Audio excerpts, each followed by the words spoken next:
Hey guys, welcome back to Hoops R Us. Hope you enjoyed the GOAT episode. I'm kicking off season 4 with my dad. There's so much to talk about. There's vaccine issues in Brooklyn.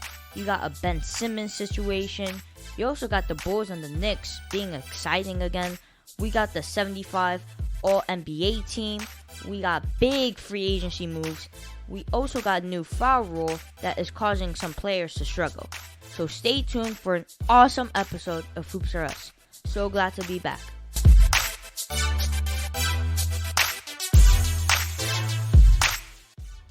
Dad, we are in our 4th season of Hoops R Us, man. How do you feel? That's incredible. Honestly, really proud of you, and it's been a really fun journey. Yeah. Feels like forever since Giannis broke the barrier and won a championship without a super team. Yep. So it's been a great run. What you been up to? What'd you do all summer? I mostly played baseball. I turned 12 this summer. Awesome party. And I just moved into a new neighborhood. So I'm new to this middle school that I'm in right now. And yeah. Oh, that sounds awesome. Sounds really cool. But I'm glad we're back talking basketball. There's so much going on. Can't wait to get into it. Let's get started right away. The first thing I want to talk about is the transactions that happened during the offseason. Oh, there were some good ones. Go for it. So, first, Russell Westbrook went to the Lakers. Dun, dun, dun. Kyle Lowry went to the Miami Heat. Kemba went to the Knicks. And, wow, what an improvement there. And, yeah, those were the main... Oh, we also got DeMar. He went to the Bulls. Those were the main ones, in my opinion. Do you think I left some out? No, I think the biggest one, in my opinion, is potentially the Westbrook transaction. Westbrook. I'll be honest with you. I think that could work out really, really well. But so far, they're about, 5 games into the season right now? Yeah. So far, Westbrook is not looking good. He's looking a little lost out there. It's a new team, though. It's LA. LA's a rough crowd, if you think about it. First of all, LA is not a rough crowd. It's a is. bunch of movie stars. Bunch of bandwagons.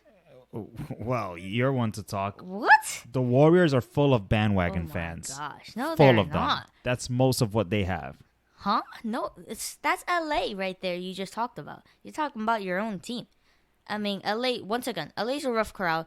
He's joining LeBron, who you gotta already know it. That's a lot of pressure. LeBron wants you to do good or else he's trading you himself. So, yeah, it's a lot of pressure for Westbrook. What can you say? I think he's going to be a good fit eventually because I think LeBron and even AD, they want to cruise and they want to just get to the playoffs healthy. And Westbrook has a motor that's nonstop. Carmelo's looking really good, actually. Melo's averaging around 16 points. That's another acquisition that that's kind of wow. It's not a big splash acquisition, but you know what? He's shooting the lights out of the 3-ball, and he's looking like one of the best role players ever. He is an early candidate for 6th Man of the Year. I think the first game that the Lakers actually won, Melo scored 28 points against the Grizzlies. Melo scoring 28 points. I would expect that to happen 5 years ago, not now. Yeah, but you know what? I think it's ultimately I think that the Lakers made the right moves. I know they're looking old, but they made the right moves. The other ones are, so you mentioned Kemba Walker. I think he's going to be a huge impact player on the Knicks. He's already impact right now. The Knicks are one of the best teams in the NBA right now. Them and the Bulls, oh my gosh. I haven't seen them this good since... What? The Jordan and Patrick Ewing days? 97 or something, yeah. It's a big improvement. Well, speaking of that other team, DeMar DeRozan, a very under-the-radar acquisition for the Bulls. Yeah, they also got Lonzo Ball. They got the GOAT Caruso. The GOAT. Yeah, he's the best player of all time. Come on. But Zach LaVine is already in that team. Last season, at the trade deadline, they got Nikola. That sounds like a stacked team to me. It's full of young guys, but young guys that may be great in the future. And right now, 6-1, oof. They're looking good. Listen, the Bulls are looking good. They're a really fun team to watch. Mm-hmm. We'll see how long they can hold this. And then the last one is going to be Miami. So, Kyle Lowry. Yeah, he's going to make a big improvement to them as well. He's not much of a scorer anymore. He's more of a pass guy and more of like a leader type of player. But they already got Jimmy Butler as their leader. But still, They got Jimmy Buckets. You know what? You don't need another scorer, and he'll make an open shot, and he knows what to do out on the floor. But he's like a floor general, so I think it's a great move by the Miami Heat. Yeah, I mean after they got Lowry, that made me just feel like every NBA team is about to have three guys that can score like 30 one game. Like the Lakers have Westbrook, AD, LeBron, right? The Heat have Lowry, Jimmy Butler, and Bam. And Hero. And Hero. Hero too. I mean, Hero wants to get known for right now because he's complaining how he's not in the category with Luka and Trey. He's not. But, he's acting like it right now because he's averaging the same points as them. And higher field goal percentage as them. Wait, Tyler Hero's averaging the same amount of points as Luka and Trey Young? Well, let me be specific. He's averaging like 22.3 points. No way. Luka's averaging 22.5 points. And Trey, I think, is averaging 22.4 points. All right, good research. I didn't know that. Well, good for Tyler. Look at that. Yeah, I mean, he's a shooter, so he could get some high buckets. Shooters man. are going to shoot. Yeah, shooters shoot. I mean, look at Klay, man. Like, every time he's on a hot hand, it's over for the other team. Sander, Klay hasn't played in like 24 seasons. What? He's going to be good again because he doesn't, he's not more of a driving guy. His main job is just to shoot. He just has to shoot. Get the right mechanics, bang, bang, he'll be back to his old Klay. And look at the Warriors right now without... Wait. Look at the Warriors without Klay Thompson, though. They are 5-1. Who'd they beat in the first game? Oh, please. Who'd they beat in the first game? The Lakers. Yeah, huh? And is that your favorite team, correct? Yeah, but you know what? It's so early. I'm not worried, especially with the Lakers. The Lakers are probably aiming to get like the 6th or 7th seed in the West. They're not trying to go crazy. They're trying to get there healthy. Keyword, healthy. Yeah, last season they tried to do that too, and wow, they were first place. And they were not healthy. They were not healthy. Matter of fact, last year they were bum in the Warriors. Season, right? They beat the Warriors, and the Warriors couldn't even make it to the playoffs because of them. But because then of the play-in tournament. Yeah, but and they lost. And then AD got hurt, and LeBron couldn't do it by himself. He doesn't have that extra gear that he had when he was 10 years younger. I guess, but still, LeBron's LeBron, man. He figures it out. So he's probably gonna try to get for the 1 seed, but still try to be healthy at the same time. That's correct. That's the goal, but this is why Westbrook has to step it up. That's true. We also got the 75th NBA anniversary team of all time. This list was a lot of disagreements. Controversial, huh? Yeah, I mean, let's talk about the upsets though first. So my upsets are Dwight Howard, Tony Parker, Manu Ginobili, Klay Thompson, Kyrie Irving, Vince Carter, Tracy McGrady, and Pau Gasol. Wow, that's a tough list. I'll be honest with you. First of all, Dwight Howard is not getting a lot of respect when you think about it because Dwight's stats are pretty legit. I mean, those are Hall of Fame numbers. He won Defensive Player of the Year multiple times. 9-time All-Star? 9-time All-Star. He won a championship, even though he wasn't like the MVP of a championship. You can't tell me that of these 75 best players, they've all been NBA champions. We could even start there. Oh, yeah. Some of these guys don't even have a ring, but obviously they're really good. Yeah. But I think Dwight has the stats for sure. Like Dwight Howard, for some reason, the tail end of his career has been very, he's a role player. He's a little out of control. He's a headache. But Dwight Howard's stats from Orlando all the way through the Rockets were pretty much Hall of Fame numbers. That's true. But who will you take out if you wanted to add Dwight Howard? Who will you take out? So they're very smart because they didn't rank them. So the 75th anniversary team is not ranked. They didn't say, okay, these are the guys that barely made it. They just named the top 75 players. And I'll be honest with you, which is probably not fair. I just didn't see the people that played in the 70s, 60s, 50s. I didn't see those people. So what do you mean? Like I didn't see them play. I don't know how good they were. So it's probably not a fair question to say who would you take out. My thing is, how could you leave Dwight out? That's one. True. And then the other one that you mentioned, I think, is Tracy McGrady. So Tracy McGrady never won a championship, but Tracy McGrady had like a 10-year run where he was just like top 3. He was to me like James Harden. Yeah. He was James Harden. James Harden made this. He was like the top scoring offensive player in the league for a couple of seasons. Yeah. So I mean, my biggest upset is, for some reason, Tony Parker, man. I mean, Tony Parker, he was like a seven-time All-Star. I'm not even sure if I got that right, but he was like very good, and I guess like Giannis. I'm not sure Giannis is too young right now. Oh, whoa. But wait. Let me continue. Giannis is kind of young, though. Like, I don't know if he should be earning that respect yet. Keyword yet. Maybe in the 100th team? Yeah. But Tony Parker should have been there, in my opinion. And Vince Carter, too. Actually, you bring up a good point because now that I think about it, maybe I don't remove the old school guys. I think some of the new guys shouldn't be there either. Kawhi Leonard is there. And the guy's injured right now for the whole season. Well, it's Sander. The season is not made for right now. It's okay, fine, but still, like, I think Kawhi and the Greek Freak. How about Anthony Davis? Hold on. I think Kawhi, the Greek Freak, LeBron, guys that like Curry, like the guys that are like top 5 over the last 5 years in the league, I think should be there. But I think somebody like James Harden is probably barely there. Like I think guys like Harden. Anthony Davis made it? Yep. Anthony Davis is like, I don't know. I mean, you know what? Anthony Davis has put in some work, though. I'm not going to lie. All right, fine. How about Westbrook? He didn't make it. Yes, he did. Westbrook is in there? Yes, he did. I mean, Mr. Triple-Double. This is a hard list. This is a really hard list. And I'm telling you. Like I said, I think some of the new guys, probably they could have kept off the list for now, unless their name was like LeBron James and like the Greek Freak and Kevin Durant. Yeah. But I think they should have left those guys out. Made it. Yeah, I think it's too... He hasn't even won a ring. But that's my thing. Like, look, to me, Tracy McGrady was just as good as Dame Lillard.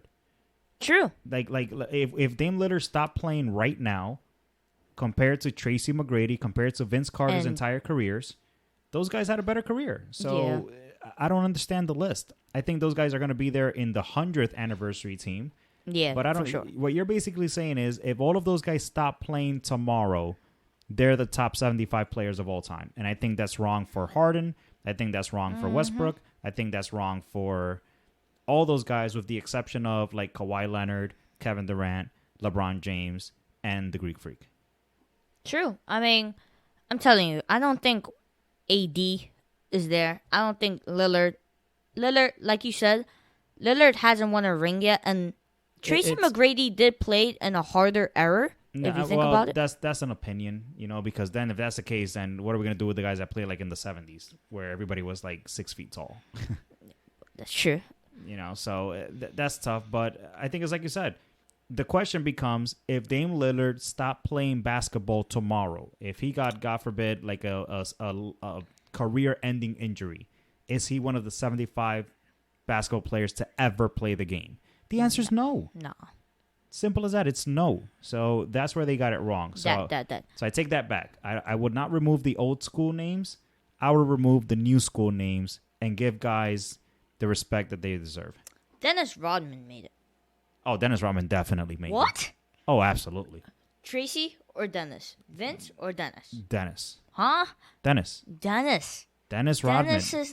Dennis Rodman was like a decade-long best defensive player in the league. Defense only. He made like but he was way better at defense than any of those guys were. Like put it this way. So I'll give it to you in a different way. Was Vince Carter ever the best offensive player in basketball? No. Was Tracy McGrady ever consistently the best offensive player in basketball? Offensive, you said? Offensive. Maybe 1 or 2 seasons. Yeah, a lot. Okay, so now Orlando. Right, not a lot. I would say like 3, 4 seasons, because you had this guy named Kobe Bryant that was also around, and this guy named Allen Iverson. So Dennis Rodman was the best. Like, he was the best defensive player in basketball. This guy was averaging in rebounds what people were averaging in points. Exactly. So what does that? And he won championships. He won what? How many championships? Just 6. He didn't win 6. Whatever, 3 at the very least. 5. Oh, there you go. I know. But still, Dennis Rodman or Tony Parker. Dennis Rodman. Oh my. But Dennis Rodman is Dennis Rodman. Like, he only has 3 All-Stars. How about Dennis Rodman or Dwight? Bang. Go. There, I think I will put Dwight, because Dwight at least has the defensive side. Exactly. Dwight is a defensive and offensive. But don't go so crazy. Dennis Rodman or James Harden? Harden. Why? Because Dennis is not that crazy good. Because you didn't see him. That's probably how I feel about, like, I don't know, Bob Kuziak or something. Or Jerry West. Jerry West is the freaking logo. I never saw him play, so to me, I'll take any of those guys over Jerry West. I know. Dennis Rodman was impactful, I guess, because of his hairstyle, but... No, he was not impactful because of his hairstyle. He was the best defensive player in basketball. How long? For like a decade. A decade? Really? A decade? Yeah, the whole 10 90s. years. The whole 90s, which was basically the center era, where people would block, rebound, such as Patrick Ewing, David Robinson, Dikembe, who won Defensive Player of the Year. I mean, listen, a lot of guys won Defensive Player. They played a lot more defense back then, but I would say the Worm was one of the first players in basketball that can arguably guard all the positions. Arguably, he can step out and guard a point guard. He could step out and guard a 2 guard. He was guarding more like big a men. Ron Artest, right? Oh yeah, but on steroids. Like, he was good. He was pretty strong too.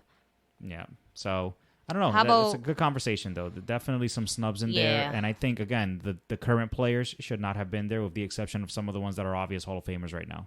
Yeah. Let's talk about Brooklyn's situation. Oh boy, what a disaster! So, there's this player named Kyrie Irving who doesn't want to have a shot, a little doctor shot. Easy. So, it's obviously the COVID shot, and there's a lot of opinions out there about that. Okay, true. But you gotta respect his decision, I guess. It's a really tough situation. I mean, let's just put the whole political beliefs to the side and scientific beliefs. So Kyrie's argument is that he's standing up for his rights, and that he's standing up for those that are police officers, nurses, doctors, teachers that are being forced to get a vaccine in order to earn a living. The only problem with that is Kyrie Irving is still getting like $17 million. Oh, yeah. He has a contract. In his house. That's not the same situation for these potential first responders that are going to lose their jobs because they're not getting the vaccines. Exactly. So he's sitting on his couch, watching probably NBA, and how he doesn't have to do any work, and he's still earning $17 million. Yeah, it's a strange situation. Kyrie's always been a very weird guy. I had a feeling something like this would happen, especially when they said this is going to be a mandate for just some basketball teams. That's the other part that's you got to also look at it from Kyrie's point of view. Why is it that just because I play for a certain team, I have to take on this mandate? If that's the case, why not trade Kyrie for Ben Simmons? Hear me out. I was telling you, New that York, was big. New York and Brooklyn, you have to get the vaccine, correct? Yeah. New York, Brooklyn, yes. New York State and LA and California. Philadelphia, you don't have to get the vaccine. That's correct? right. Ben Simmons already has a vaccine. He's not playing either. Not playing either. You know what? That is one of the smartest takes you've made. So that will be a perfect trade. We should throw up a poll and see if your fans agree with that, because that would be perfect. So the problem is people are saying Kyrie's way better than the guy, though. But is he for that particular team? Think about it. So what does Brooklyn really need? Another scorer? Probably not. They got Kevin Durant, who's the best scorer in basketball, and Harden, who's the best one-on-one player. Ben Simmons is a defender. And a true point guard. Kyrie, Harden, Durant. I don't hear defense in any of those names. I hear scoring. Durant can turn it up here and there, but you're absolutely right. Harden can play no defense, and neither can Kyrie. This is a perfect trade. I'm about to go talk to Brooklyn's GM. This would be. I just wonder if so this is what the 76ers are going to struggle with. Keep in mind, you never know what you're going to get with Kyrie, and I'm talking about even skill wise. Even if Kyrie is playing right now, like, you just don't know what you're going to get. He might get frustrated. You don't know how he's going to gel with Embiid, but right now the Sixers need a scorer because obviously Ben Simmons was not that. Embiid is the franchise player. Yeah, that's true. And then, but he's a scorer too, but on not the that Brooklyn much. side, oh no, he's a scorer. He's a big man scorer. He can carry that team, but he needs a playmaker. And a playmaker will be Kyrie. On the Brooklyn side, this is genius. You get yourself an actual good defender that can defend all these guards that were killing Brooklyn. You get yourself a person who has the actual vaccine. And he can actually pass the ball. Exactly. That's a really good trade. It's a great trade. I mean, now here's the problem. Philly fans now are crazy. Kyrie can get upset if someone calls him a baby on social media. That's how sensitive he is. I mean, now, hear me out. Now, Philly fans want Damian Lillard, though. They don't want no Kyrie Irving, who doesn't want to get the vaccine. And technically, it can risk the fans, kind of, if you think about it, if they want a signed jersey from him. But still, hear me out, right? They want Damian Lillard. Even Philadelphia's GM wants Damian Lillard. They're not getting no Dame Lillard. Yes, they are. What are you talking about? If they trade Damian Lillard for who? Ben Simmons, Simmons, and who else? And draft picks from Philly, they could probably potentially pull off that trade. First of all, Dame Lillard has said that he's going to remain loyal to Portland. That's exactly why he's not winning championships. Oh, yeah, so he should join a super team is what you're saying. No, he should join a team that actually has a true guy who could help him, because CJ McCollum ain't that consistent. Yeah, well, he's got to figure it out. You know what? The Greek Freak figured it out, and they built around him. So Portland has got to build around Dame Lillard. Oh. But Dame Lillard is way better than Ben Simmons, so that would be a bad trade. And Kyrie is kind of better than Ben Simmons too. At what? At scoring only. So it depends on what you need. You need a scorer in Philly, but Philly's going to lose a lot too, because Ben Simmons was a defensive player of the year. He was a distributor. He was passing the ball a lot to Embiid, and he wasn't trying to take a shot all the time. Kyrie's going to come in and shoot the ball 30 times. Exactly. I mean, that can cause a chemistry problem as well. That's right. So, we got this new foul rule. Speaking of Brooklyn, here's another situation. Seriously. Because Brooklyn is all about situations. James Harden, you know how the guy flops when he's about to take a shot. Well, the NBA decided to actually be kind of hard and change the rule. So now, if you pump fake from the 3-point line, right? If you pump fake and you just go into that person, that is not a foul apparently.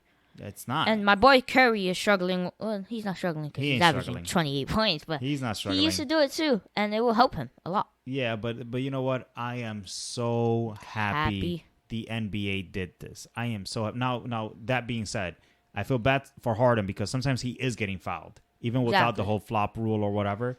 He's getting fouled, and they're not calling it. Yeah, they're touching his beard. Apparently, that's a foul. No. They're fouling him, and he's getting smacked across the face, and they're not calling it. But you know what? It's because he's the poster child of faking the injuries or of faking the foul. Like, he's the first one that if he gets touched across his nose, he's throwing his head back and falling on the floor and doing all these antics. It's the definition of flopping right there. Oh, absolutely. So, you know what? I love LOVE. I love the NBA now because you can't just do all that nonsense where you punt fake and, Here's the thing. That was flopping, right? But you realize NBA players still flop, such as LeBron, and he doesn't need that 3-point line to flop. Yeah, listen, they all have their antics because they were kind of conditioned to do that. But with the new NBA rules, the only jump shooters are doing that. Let's be honest, And yeah, like people like LeBron, the new NBA flops a lot. They're all friends. They all flop. None of them hate each other. That's just the way the new NBA is. There's no rivalry, is there? Not really. I always would think Curry and LeBron, but they kind of love each other because now LeBron's always sending him a compliment here and there. And Curry's just, I don't know, the Ohio brothers right there. So there you go. So everybody's all singing Kumbaya, but I like this rule change. I love this rule change. It's going to make the games more competitive, and it's not going to be a bunch of clock stoppage and guys going to the free throw line. That's boring. Yeah, Think about it from a viewer standpoint. That is very boring. Mm-hmm. To see James Harden go to the free throw line 27 times a game. That's true. All right, guys, we're going to wrap it up here. I want to say this, so excited to be back. I mean, the NBA has been fun lately, and it's only been like a month, and I'm already entertained. I mean, the NBA is always like that. That's what it's known for. It's a very popular sport, And there's some exciting teams that I've been seeing lately. Oh, absolutely. I mean, first of all, the baby Bulls. The Bulls are an exciting team to watch right now. Oh my gosh, that's it. I'm like wow, like this team. What 4 years ago were like the last seed. I mean, back those were in the days where Jimmy Butler was trying to carry that team. Derrick Rose had just left. He went to the Knicks, which he's on the Knicks again. But like the Bulls have like wow, like I'm impressed. I mean, and they're not the best management team at all, but I guess they found the right pieces right now. You know what? They took a gamble on a couple of guys there, and I think their biggest surprise is Zach LaVine. I think LaVine has turned into an all-star, where they didn't expect to get an all-star out of Zach LaVine. That's true.